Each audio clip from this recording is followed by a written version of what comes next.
En sesiones anteriores hemos hablado acerca de los agentes patógenos, según su tipo, que afectan a los diversos materiales del cual está compuesto un inmueble.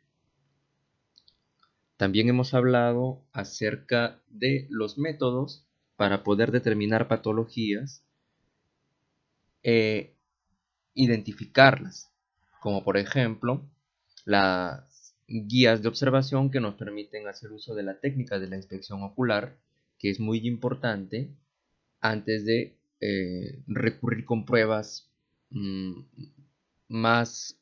instrumentos más sofisticados que incluso pueden ser intrusivos.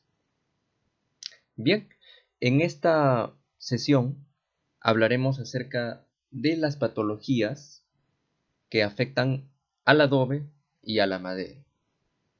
Hemos tomado como referencia a dos autores de los cuales estaremos hablando. Bien, según Anthony Crosby, las patologías del adobe las podemos agrupar en cuatro grandes causas. Por un lado, la napa freática, las lluvias y la humedad, que consisten básicamente en agua, pueden ocasionar problemas de daños y lesiones en el adobe. Las lluvias, por supuesto, porque ingresan por la parte superior, se filtran a través de las cubiertas y entre las paredes. La misma humedad del ambiente que ya habíamos conversado también reacciona con el adobe de una edificación y la va deteriorando progresivamente. La napa freática también es un problema importante porque se puede filtrar por capilaridad en la cimentación de las construcciones de adobe, especialmente en aquellas que están en contacto directo con la tierra. Es decir, que no ha habido un sobrecimiento de piedra que aísle o de ladrillo que aísle el suelo del muro de adobe. Por otro lado, la temperatura, las sales y los vientos crean otra causa a la que denominamos clima. Según Anthony Crosby, repito, la temperatura a través de la humedad, o sea, la disminución de la temperatura o el aumento de la temperatura provocan problemas en el adobe, tanto como resquebrajamientos, como problemas que se relacionan precisamente con la humedad, o sea, la combinación de baja temperatura más humedad afectan al adobe. Las sales, producto de la eflorescencia, la cristalización, producen problemas en los muros de adobe, igual que los vientos que van erosionando las partes expuestas a la intemperie. Entonces, el clima como segunda causa.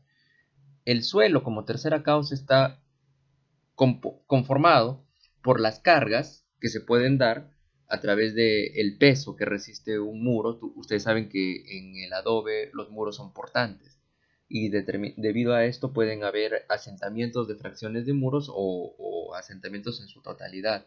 Igual que la reducción del área, si es que por ejemplo combinando el elemento, la causa del suelo con el agua, se ha producido una erosión basal que se da en la cimentación, se va desgastando el muro de base, tenemos una reducción del área portante del muro, con lo cual esto pues también se intensifica otros daños y se convierte en otra patología más del adobe.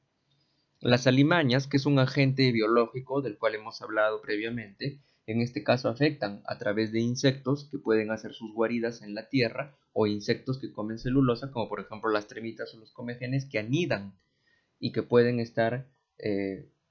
afectar a los ladrillos que conforman el muro del adobe. Los hongos, a través de la humedad, también van proliferándose en el adobe húmedo, que se convierte en un campo de cultivo, en un caldo de crecimiento para este organismo.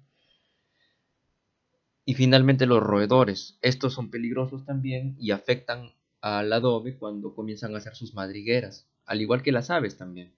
Hacen sus madrigueras y esto es perjudicial si es que afectan la parte de la cimentación de los muros, porque entonces estaríamos ante una reducción de área y como te das cuenta las causas pueden trabajar simultáneamente, o sea, ninguna niega a la otra. En esencia, Los efectos que se van a producir van a ser la erosión, como te dije, puede ser en la cimentación, en este caso se llama erosión basal o también erosión superficial, que se puede dar en los muros, en las cubiertas. En cuanto a la parte mecánica, como un efecto mecánico podríamos describir las rajaduras y las grietas que se dan, comienzan como pequeños desgastes y a medida que van aumentando pues pueden pasar de fisura, rajadura hasta grieta, convirtiéndose en un elemento perjudicial que pueden ocasionar desprendimientos, rupturas, pérdidas de parte del elemento arquitectónico de la edificación de adobe. También los hundimientos y deslizamientos que se dan por estas causas. En consecuencia, vamos a encontrar con un deterioro parcial o total que puede afectar al inmueble y con mayor razón si es un inmueble de valor monumental. Con relación a la madera, Félix Lacheras nos da alcances en uno de sus libros publicados y de esa lectura podemos extraer también 4 causas principales que afectan a la madera. Por un lado, los químicos, por ejemplo, las reacciones químicas, como por ejemplo el fuego, que obviamente produce quemaduras en la madera, no solamente superficiales que la deterioran porque la oscurecen, sino que también se pueden convertir en grandes incendios, con lo cual estaríamos ante un agente catastrófico y pues se pierde el elemento que en este caso es de madera. La lejía, en el constante uso, sobre todo sin diluir y cuando se coloca sin conocimiento de cuánto puede afectar a una madera, puede provocar un daño, una lesión, que en este caso también puede ser por un accidente, en caso que se derrame la lejía, o también puede ser intencional por la mano del hombre desconociendo que cierto pavimento, por ejemplo, de madera, no debe ser limpiado con lejía. El agua, por supuesto, en exceso a través de lluvias, aniegos, inundaciones, afecta a la madera porque la hincha y de esta manera este material se deteriora, afectando al inmueble. El clima, al igual que en el adobe, en este caso evidenciado a través del viento, que afecta a la madera, también la deteriora, si los vientos, por ejemplo, son ráfagas muy intensas y la estructura es de madera, también la puede bambolear, sacudir. Las lluvias, que están relacionadas con la humedad y por lo tanto con el agua, deterioran la madera, tanto porque la pueden afectar por la parte superior como por la parte del pavimento, si en el caso llegase el agua a ingresar al interior del inmueble. La radiación, por su parte, decolora la madera y si es más intensa también la puede llegar hasta a descascarar. Las cargas, que en este caso están relacionadas con la estructura, al igual que las dimensiones de la madera o la calidad del material, también producen patologías, devienen en patologías. Por ejemplo, el demasiado peso que pueda soportar la estructura, la calidad del material al no ser correctamente trabajado o dimensionado, o como cuando se trata de inmuebles antiguos, en el cual no había tanto conocimiento de este sistema constructivo y era más empírico. A veces se desconocían esto y eran colocados elementos que no están dimensionados para soportar un determinado peso, o a veces exceden las dimensiones igual. No están cortados de manera adecuada porque se desconocía, repito, en el pasado, y afectan también a la estructura del inmueble de madera. Las alimañas, otro agente biológico al igual que en el adobe, en este caso también afectan, por ejemplo, con insectos, en este caso insectos xilófagos, de los cuales hay muchas especies, no solamente las termitas, los comegenes o los escarabajos que se alimentan de madera. También hay polillas y larvas de insectos que anidan dentro de la madera y la pueden afectar. Los roedores, por supuesto, en este caso también, igual que las palomas, las aves, que pueden dejar sus excrementos, los roedores también dejan sus excrementos y también pueden afectar a la madera al roerla precisamente. Los hongos, por supuesto, se extienden y también hay especies de hongos que afectan a la madera, sobre todo porque este es un elemento vivo, o también pueden haber hongos que se extienden o proliferan incluso en construcciones de madera de mucha antigüedad, afectando, por supuesto, también al mobiliario.